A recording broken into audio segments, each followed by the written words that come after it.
지상 천년왕국 살펴보겠습니다.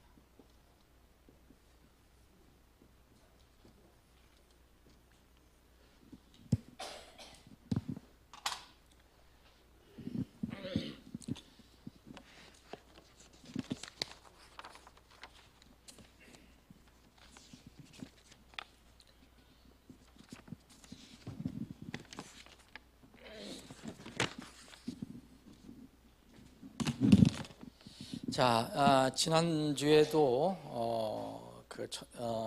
천년왕국과 관련된 주님의 재림 관련된 그 이론을 좀 살펴봤는데요.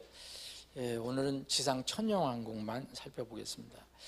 천년왕국이라는 것 영어로 밀레니엄이라고 하는데, 이것은 이제 성경에서 이렇게 천년왕국이라는 그런 용어는 나오지 않습니다. 이 말은 밀레니엄이라는 그런 말에서 나온 건데, 라틴 말 보카버에서 나온 건데, 하나는 천년이란 뜻, 그리고 하나는 해, 매년 이렇게 지나가는 해, 이게서 천년과 해가 천과 해가 이렇게 묶여서 이제 천년왕국이란 밀레니엄이라는 말이 나온 겁니다. 근데 지난주에도 살펴봤지만, 이게 지금도 여전히 천년왕국을 이렇게 문자로 이해하지 않고 비유적으로나 상징적으로 이렇게 주장하는 사람이 있지만, 요한계시록에 우리가 살펴본 것처럼 천년이라는 말이 6번 나온다는 것은 그게 상징적으로만 해석할 수가 없는 그런 말이거든요. 그래서 우리는 그것을 우화나 상징으로만 해석하지 않습니다. 문자 그대로 우리는 성경을 믿는 신자들이기 때문에 그대로 천년 왕국이 올 것임을 이제 우리가 믿게 됩니다. 그러면 성경에서 얘기하는 천년 왕국은 어떤 것을 의미하는 것인가, 무엇을 의미하는가? 오늘 그 자료를 나눠드렸습니다. 자료를 참고하시고, 책을 참고하실 분들은 책은 96쪽이 되겠습니다. 자, 천년왕국이라는 그 성격을 이제 몇 가지 살펴보겠습니다. 오늘은 천년왕국을 살펴보는데요. 천년왕국이 영원한 나라로, 또 영원 있잖아요. 영원, 새하늘과 새 땅, 곧 새 예루살렘과 연결이 되지만, 이것 자체가 천년왕국이 새하늘과 새 땅은 아닙니다. 그런데 연결이 되는 것이죠. 근데 왜 천년왕국이 또 필요한가? 이제 지금 우리가 사는 세상이 지금 있고, 그 다음에 어떤 시점에서 우리가 믿기로는 나팔소리가 나면 구원받은 성도들이 하늘로 올라가는 휴거 사건이 일어나고, 공중들림 사건이 일어나고, 지상에서는 이제 대환란이 그것을 이제 어떤 사람은 또 문자적으로 믿지 않는데, 대환란을 우리가 믿는다면 대환란이 일어나고, 그 대환란 속에서 이스라엘 백성들이 이제 중심적으로 이제 고통을 받는 거거든요. 자기들 이제 영이 이제 다시 회복되기 전에는 큰 고통, 고난을 겪게 되어 있습니다. 그래서 이런 일이 지나고 난 뒤에 이제 마지막 이제 아마겟돈 전쟁 일어날 때 주님께서 오셔서 모든 것을 정리하시고 이 땅에 이제 그리스도의 왕국, 천년왕국을 세우게 되어 있습니다. 그리고 천년왕국이 끝나면은 또 새하늘과 새 땅이 와요. 왜 이런 것들이 이렇게 필요한가? 물론 하나님께서 다 이렇게 정해 놓으신 계획이지만, 여기엔 다 의미가 있어요. 다 뜻이 있어요. 그래서 이게 성경의 영적인 원리를 하나님께서 가르쳐 주셨잖아요.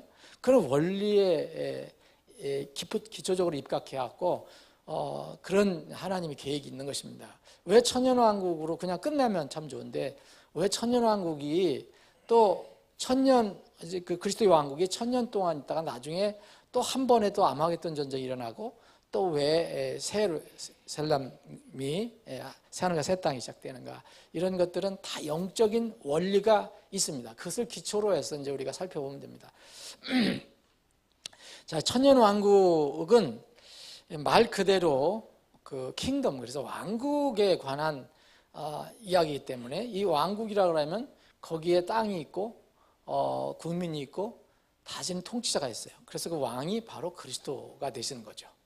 그때 이제 이스라엘 중심으로 땅이 있을 것이고, 그리고 또 이스라엘 중심으로 민족이 있을 것이고, 그 천년왕국, 이 천년왕국은 처음에 하나님께서 아브라함을 부르셨을 때 아브라함에게 주신 이 지상에서의 복과 관련이 있습니다.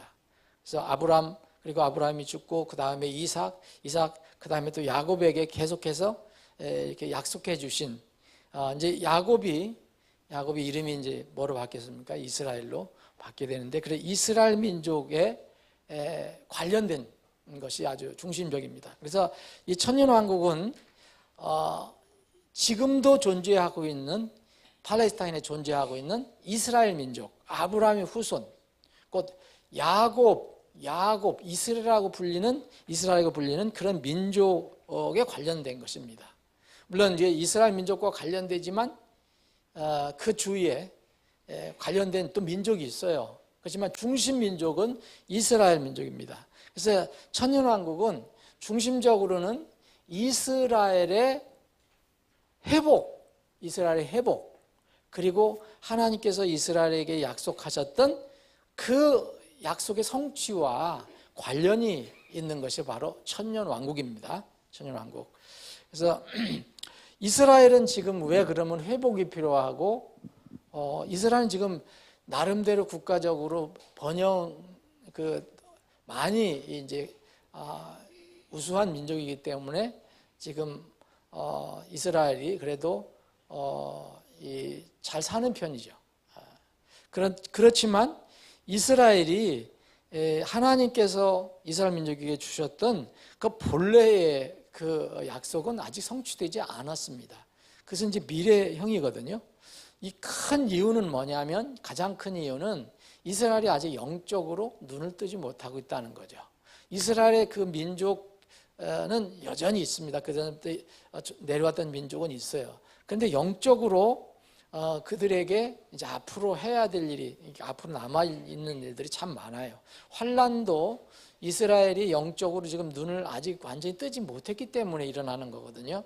그럼 이스라엘 민족을 위해서, 이스라엘 민족과 모든 사람들을 위해서 오셨던 그 구원자, 구세주라고 하는 예수님을 이스라엘 사람들은 거절하고 있어요. 지금까지도. 그때 그래서 예수님이 십자가에서 못 박혀 죽으셨죠. 그래, 그 예수님을 거절하고 있고, 또 그 뒤로 하나님께서 예고한 대로 온 민족이 세계로 퍼져나가서 고통을 받고 나라가 없어지고 민족이 흩어지고 하는 이런 어려움을 겪게 됐는데, 그럼 이것이 그 아브라함에게 약속하신 하나님의 그 계획인가? 아니죠. 하나님께서 아브라함에게 약속했던 것은 엄청난 큰 복입니다. 근데 이게 아직 이루어지지가 않고 있습니다. 근데 제일 이제 큰 문제가 이제 예수님과의 관계인데, 그래서 예수님이 이제 재림하실 때 그들이 이제 자기들이 이제 예수님을 거절했구나, 찔렀구나 해서 통곡을 하게 되는 거죠. 이 민족적으로 이 과정이 앞으로 남아 있어요. 이스라엘 민족의 대각성과 회개하는 일들이 아직 앞으로 남아 있습니다. 지금 이제 그런 상황에 그런 일들이 이제 다 앞으로 이루어져야 됩니다. 그때는 이스라엘이 지금 일부 돌아와 있지만 모든 이스라엘 민족들이 그 야곱의 12지파로 구성되어 있는 유대 민족들이 다시 본래 하나님께서 아브라함과 그 후손들에게 약속하신 땅으로 회복해 주신다 그랬어요. 지금 있는 이스라엘 땅도 아브라함에게 약속하신 땅에는 아주 몇 분의 1밖에 안 됩니다. 더 훨씬 큽니다. 이런 땅으로 이제 돌아올 것이다. 그래서 팔레스타인으로 돌아온다. 1948년에 이스라엘이 돌아와서 건국을 했지만 아직은 완성형 아닙니다. 그런 일들이, 그런 그 예고가 수없이 많이 있어요. 땅으로 다시 회복시켜 주겠다. 그리고 나서 이제 그 땅으로 돌아와서 이스라엘이 세계의 중심 민족이 된다라고 얘기했습니다. 이것은 하나님께서 약속하신 거예요. 예를 들어서 신명기 26장을 보면 신명기 26장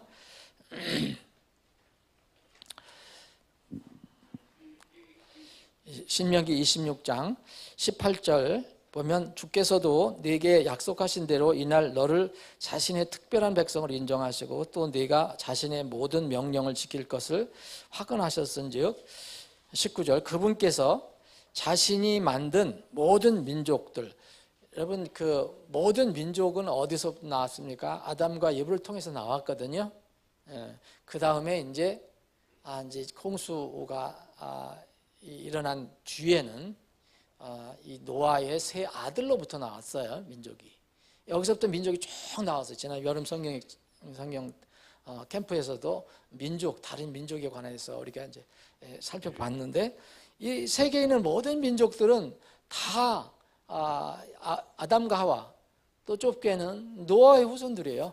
노아의 후손들. 노아의 후손들인데 이런 모든 민족들로 너를 높이 세우시되 그랬어요. 여기서 너는 이스라엘입니다. 이스라엘. 야곱 민족을 얘기하는 거예요. 그래서 너를 모든 민족들 위해 높이 세운다 그랬어요. 이게 바로 이제 이스라엘 민족이 이것뿐만 아닙니다. 자, 시편 47편 3절 봐도 이런 말씀이 엄청나게 많지만 지금 한두 가지만 찾아봐도 하나님께서는 모든 민족들을 만드셨고 또 이 민족들 위에 이스라엘 백성을 어떻게 하실 건가. 시편 47편 2절 보면 지극히 높으신 주는 두려우시며 온 땅을 다스리는 위대한 왕이시로다. 그분께서 백성들을 우리 밑에, 이 시는 이 이스라엘의 시편 기자가 쓴 거예요. 여기는 40편 누가 썼는지 모르지만 다윗이 썼을 가능성이 많죠. 그분께서 백성들을 우리 밑에 했잖아요. 우리 밑에. 이게 이스라엘 민족 밑에. 민족들을 우리 발 밑에 복종하게 하시며 우리를 위하여 우리의 상속 재산을 택하시리니 곧 그분께서 사랑하신 야곱의 영화로다 그랬어요. 야곱은 이스라엘을 얘기하는 겁니다. 그래서 뭐 이런 거 또 다니엘서 보면은 다니엘서 하나만 더 볼까요? 다니엘서 2장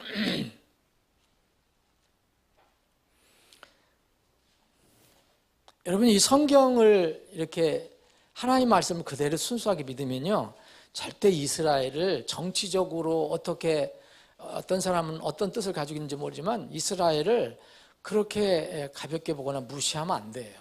그건 하나님께서 세우신 민족이기 때문에 다니엘서 2장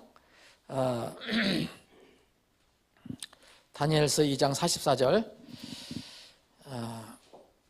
자 이제 이 왕들의 시대에 하늘에 하나님께서 한 왕국을 세우시리니 그것은 결코 멸망하지 아니하리다. 그 왕국은 다른 백성에게 넘겨지지 아니하며 이 모든 왕국들을 산산조각 내어 소멸시키고 영원히 서리이다. 예수님께서 앞으로 세우실 그리스도의 왕국은 이스라엘 중심입니다. 예수님이 바로 유대의 자손의 후손으로 오셨어요. 다윗의 아들로 오셨잖아요. 아브라함의 아들, 다윗의 아들로 오셨어요. 자손으로 오셨어요. 그래서 그 예수님이 세우실 그 그리스도의 왕국은 바로 이 아브라함의 후손들 중심이 됩니다. 물론 이제 물리적으로 아브라함의 피를 가진 사람들이 중심이지만 그때 당시에는 그래도 물리적인 피를 가지고 있어도 예수 그리스도를 믿지 않아서 하나님 믿지 않는 사람들은 거기 들어가지 못하죠. 유대인들도 살아남은 사람, 믿는 사람들은 들어가는데 우리는 이제 영적인 아브라함의 후손이 되는 거죠. 그러나 우리가 율법을 받은 사실도 없고 아브라함의 직접적인 물리적인 후손이 아니기 때문에 만약에 민족적인 것을 따진다면 천년왕국은 이스라엘 중심이 되는 것입니다. 그래서 중심 도시가 예루살렘이 되는 것이고 중심 지역이 바로 이스라엘 땅 팔레스타인이 되는 것입니다. 그래서 그렇게 되면은 당연히 왜 예루살렘이 그렇게 중요하냐?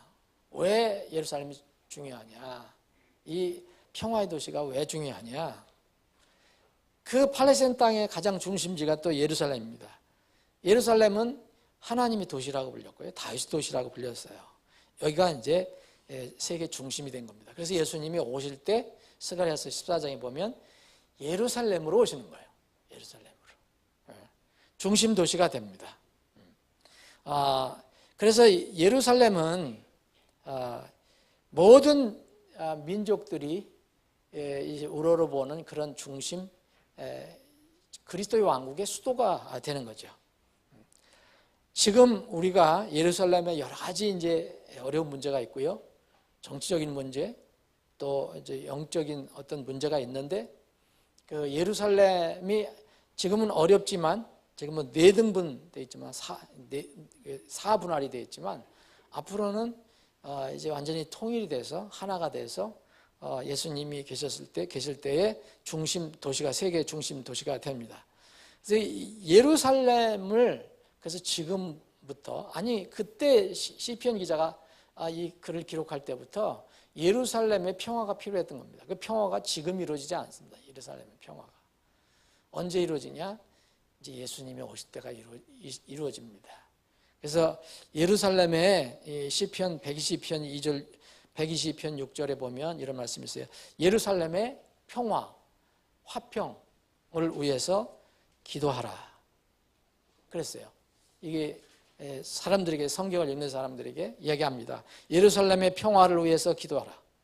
너를 사랑하는 자들, 그러니까 예루살렘을 사랑하는 자들은 형통하리로다 그랬습니다. 예수님이 이제 중심 도시로 다스릴 그곳을 이제 사랑하는 자는, 그것을 위해 기도하는 자는 형통하게 될 것이라는 그런 말씀을 해 주셨습니다.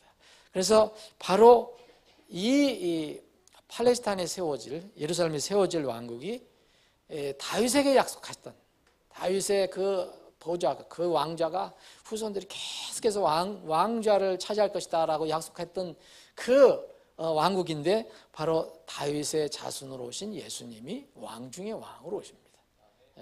그래서 최종적으로 그게 이제 완성이 됩니다. 여러분, 거기에 성경도 몇 구절 정리해 드렸지만, 구약에 보면 이 예언들이 얼마나 많이 나오는지 몰라요. 이거를 정말 무시한다는 것은 말이 안 되는 겁니다. 하나가 나와도 중요한 건데 수없이 많이 나오거든요. 이게 반드시 이제 이루어질 것입니다. 그래서 누가도 예수님이 오셨을 때 사람들은 그것을 이해를 못했지만, 바로 구약에서 아브라함에게, 그리고 아브라함의 후손들에게 약속하셨던 그 왕국을 바로 예수님을 통해서 세우신다라는 그런 말씀을 누가복음 1장 31절부터 33절까지 거기 정리해 드린 게 거기에 나오는 것입니다.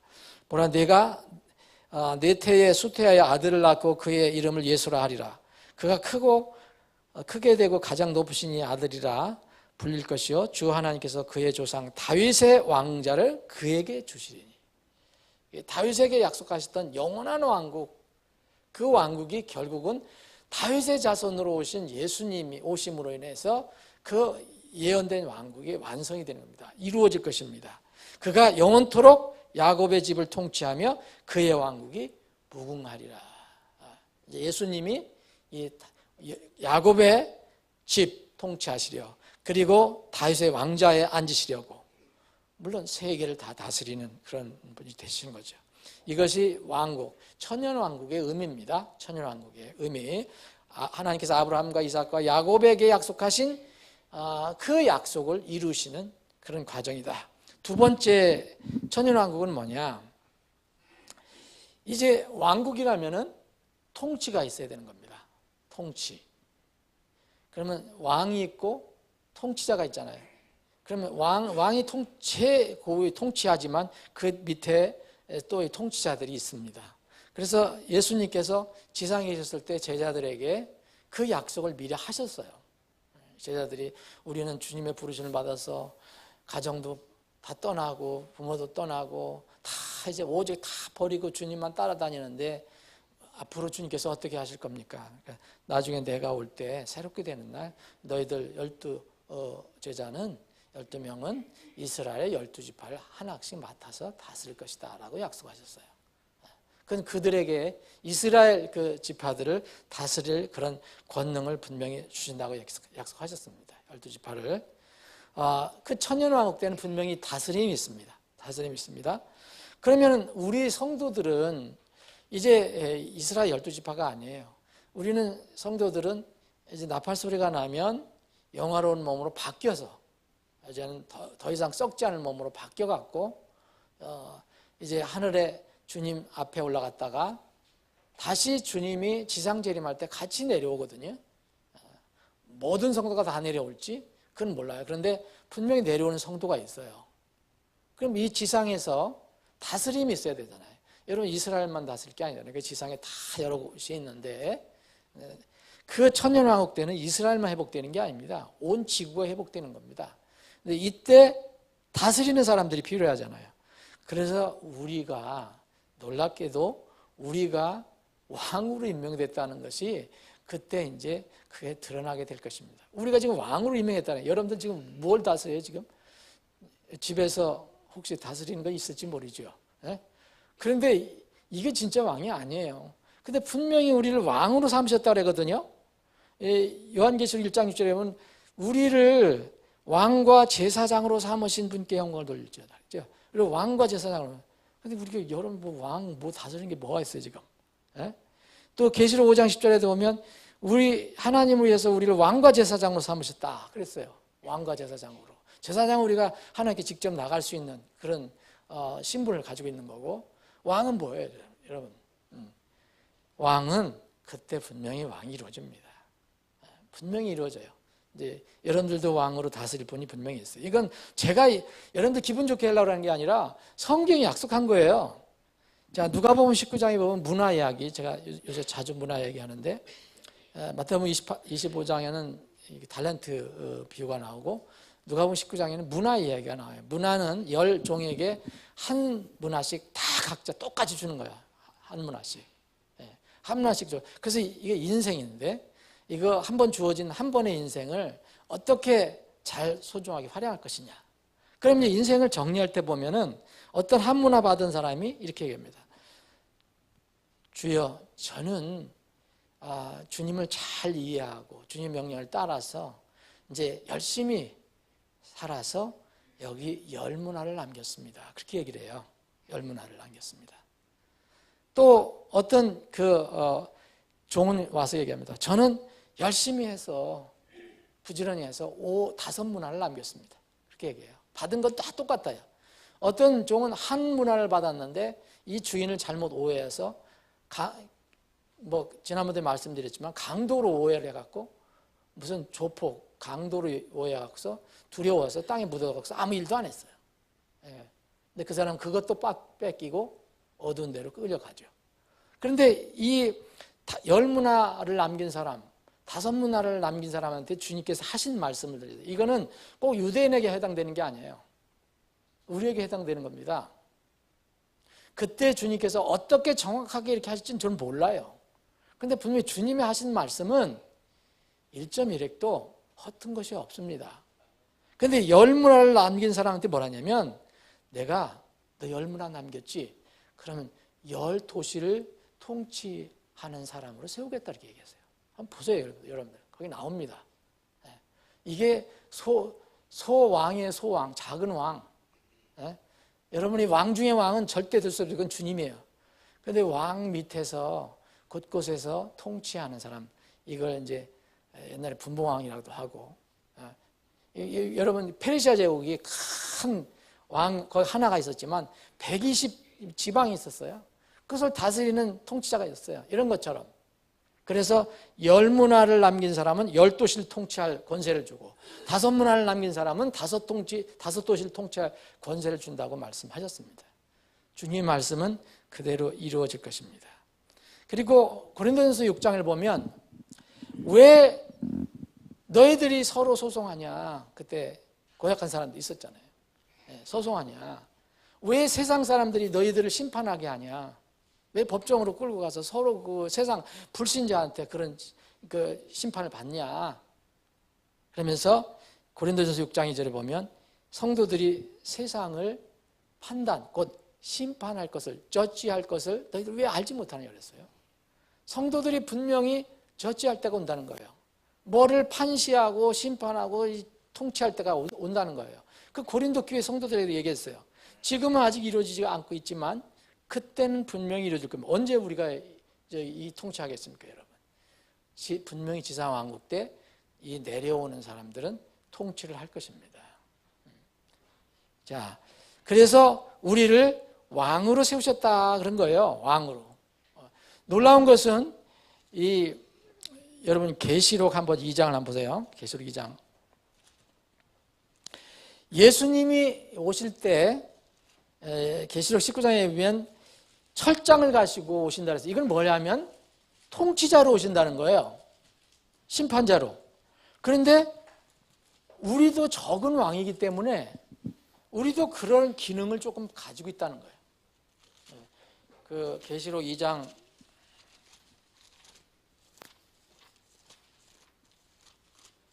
계시록 2장 27절.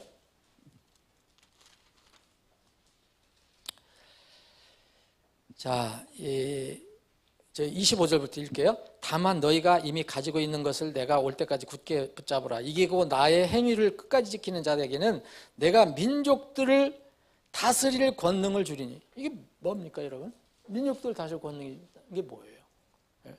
이게 지금 무슨 교회에게 준 거잖아요. 두아디라 교회. 두아디라 교회 문제가 많았던 교회예요. 그런데도 거기에 끝까지 신실하게 지키고 이렇게 주님을 따라서 끝까지 신실하게 주님을 따르는 사람들에게는 이렇게 하겠다는 거예요. 민족들을 다스릴 권능을 주리니. 27절 그가 철장으로 그들을 다스리며 토기장이의 그릇같이 부수어 산산조각 내리라. 이것은 곧 내가 내 아버지께로 받은 것과 같으니라. 이거 미리 구약에 대언했던 것을 이 교회도 적용합니다. 이 교회에도. 그리고 이 철장을 가지고 내려오신다는 분이 요한계시록 19장에 보면 예수님께 적용을 해요. 그래서 예수님이 왕 중의 왕으로 오시고 예수님을 따라서 신실하게 섬겼던 이런 성도들은 이렇게 이 지상에서 통치자가 된다는 거예요. 통치자가 왕이잖아요. 작은 왕들. 그래서 우리는 이 성도들이 왕으로 불리는 이유가 그렇습니다. 이유가 그거예요. 왕이라고 불리긴 불리는데 한 번도 그런 기회가 없으면 그건 뭐 왕이 아니잖아요. 그런 기회가 분명히 올 것입니다. 천년왕국은 그런 의미가 있어요. 세 번째는 이 천년왕국이라는 뭐냐. 아담과 이브를 통해서 이 땅이 완전히 더러워졌잖아요. 죄가 들어온 바람에 저주의 장소가 되어버렸어요. 근데 다시 천년왕국이라는 것은 회복을 의미하기 때문에 다시 지상왕국, 이 지상이 천년왕국 낙원으로 회복될 것이다라는 의미를 가지고 있습니다. 그래서 그 내용을 보면 이스라엘 백성에게 약속한 거에 보면 이사야서 11장, 35장, 65장 이런 데 보면 이 땅이 어떻게 회복될 것인가 이것이 이제 나온 겁니다. 일부 기록이 된 거예요. 완전하게 우리는 다 몰라요. 그러나 이 땅이 회복될 것이다 라는 것을 이 사자와 이 양이 같이 눕고 지금 그렇게 가능합니까? 사자하고 사자 옆에 양 놓으면 나 잡아 드시오 이거하고 똑같은 거잖아요. 뱀, 그 독사 굴에 여러분 손 넣으면 안전하겠어요? 근데 그때는 그게 다 회복이 된다는 거예요. 평화로운 그런 환경이 된다는 겁니다. 이걸 뭘 얘기합니까? 지금은 그 불가능해요. 그때는 그게 이루어진다는 거예요. 천년왕국 때는. 그래서 모든 사람뿐만 아니라 자연도 회복이 된다. 자연도 회복이 된다. 그래서 그 로마서 8장에 보면 다른 피조물이라는 것은 우리는 하나님 형상을 따라 지음받은 사람이고 다른 창조물이 있잖아요. 동물, 곤충, 이런 말 못하지만 이런 자연물, 산들, 나무 이런 것들도 심지어는 이 그날을 기다린다고 나옵니다, 여러분. 왜냐하면 지금 타락되고 더러워진 상태이기 때문에. 그때 한번 상상해 봅시다. 지금도 아름다운 곳에 가보면은 정말로 정신을 놓고 관광하는 사람들이 그래서 다니는 거 아니에요. 근데 그때 주님 오실 때는 여러분들 다 청심환 가지고 다니셔야 된다고. 다 보면 다 놀라요. 다 기절해야 되니까. 얼마나 좋은지. 여러분 상상이 됩니까, 여러분? 예? 그런 나라가 회복이 될 겁니다. 정말 문자 그대로 좋은, 엄청나게 회복된 즐거운 나라가 될 것입니다. 이때를 바로 주께서 구속한 사람들, 주께 구속받은 자들이 나와서 노래하는 때라고 이렇게 얘기합니다. 자, 네 번째는 천년의 왕국 때는 하나님의 지식이 충만할 것이다. 천년의 왕국에는 뭐냐? 지금 하나님에 대한 지식을 사람들이 거부도 하고 모르기도 하고 그럽니다. 알려줘도 이해도 안 하려고. 근데 그때는 그냥 충만해. 하나님 그리스도의 왕국 때는 충만해집니다. 자, 다섯 번째, 이 마지막은, 자, 천년 왕국은 주님이 다스리는 나라가 되고 회복된 지상낙원이 돼요. 지상낙원인 거예요. 지상낙원인데 성경 읽어보면 아쉬운 부분이 있습니다. 우리 생각으로는 아쉬운 부분이 있어요. 자, 이사야서 65장도 이 천년왕국에 관해서, 회복될 땅에 관해서 얘기한 건데, 거기에 보면 이런 말이 나와요. 어린아이가 죽게 된다면 그 어린아이가 100세에 죽으리라 나와요. 근데 이걸 뭘 얘기합니까? 지금은 어린아이가 어떻게 100세에 죽습니까?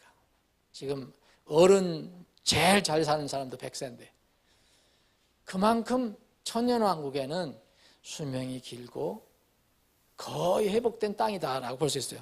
그럼에도 불구하고 왜 이런 이야기가 나왔느냐?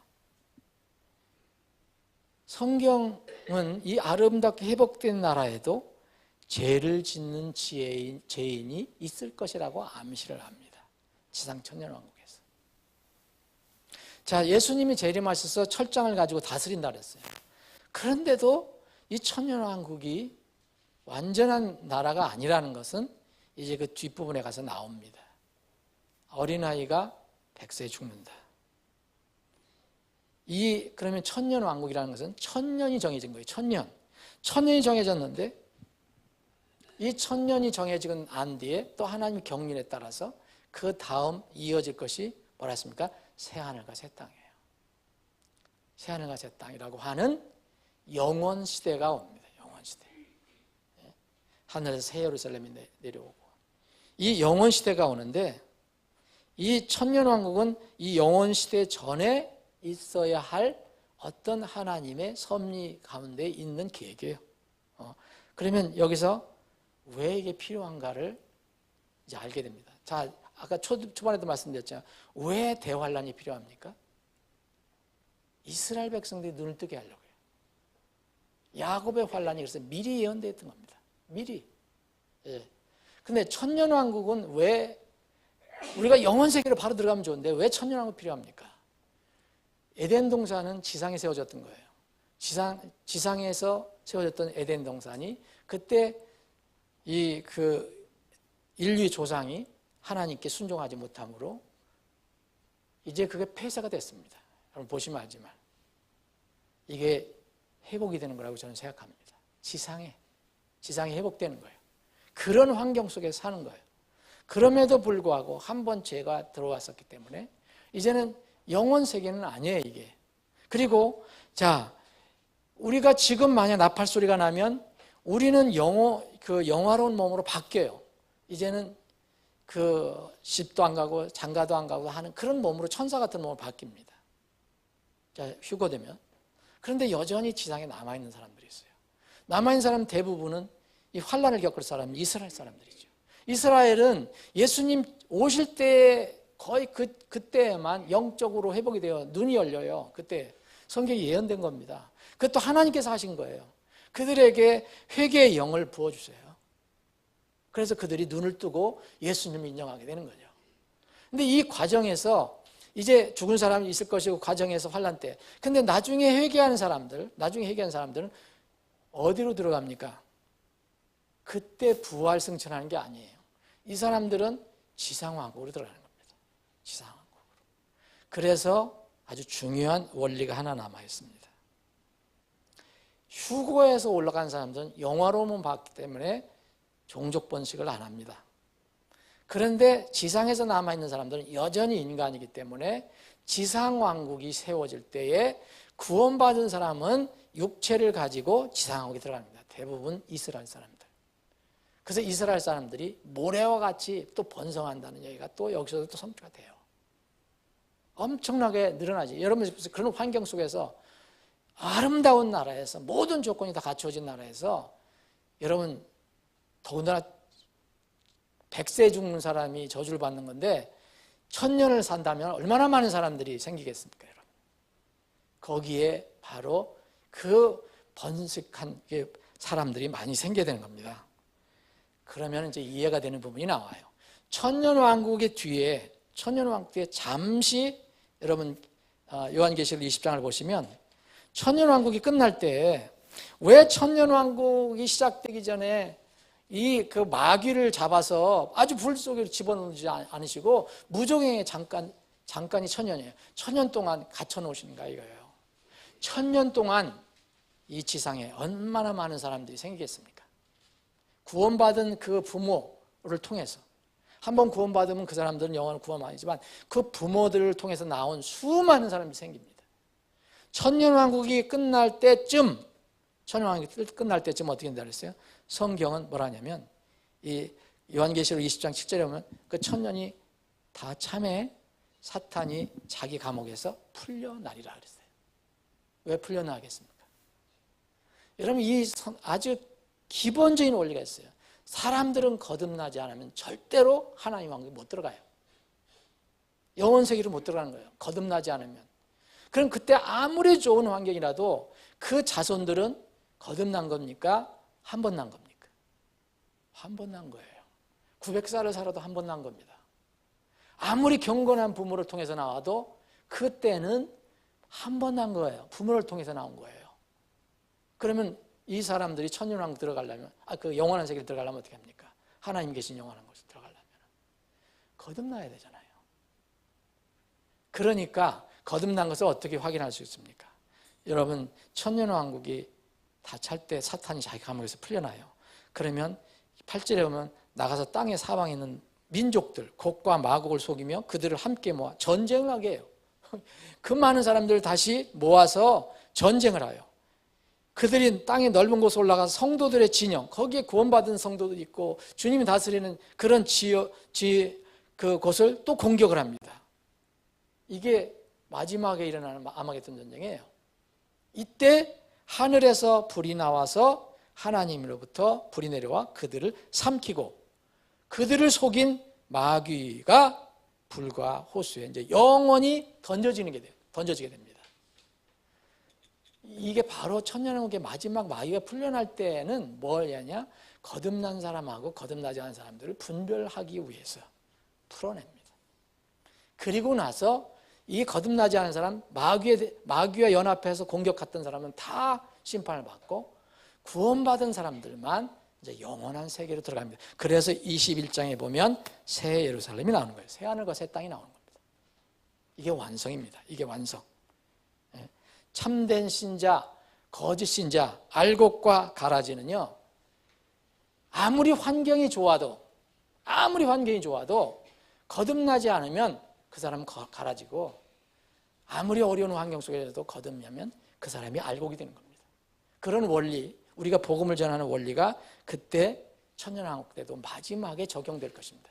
그렇기 때문에 이렇게 하나님께서 여러 가지 단계를 통해서 이런 과정을 만들어 놓으신 거라고 저는 생각합니다.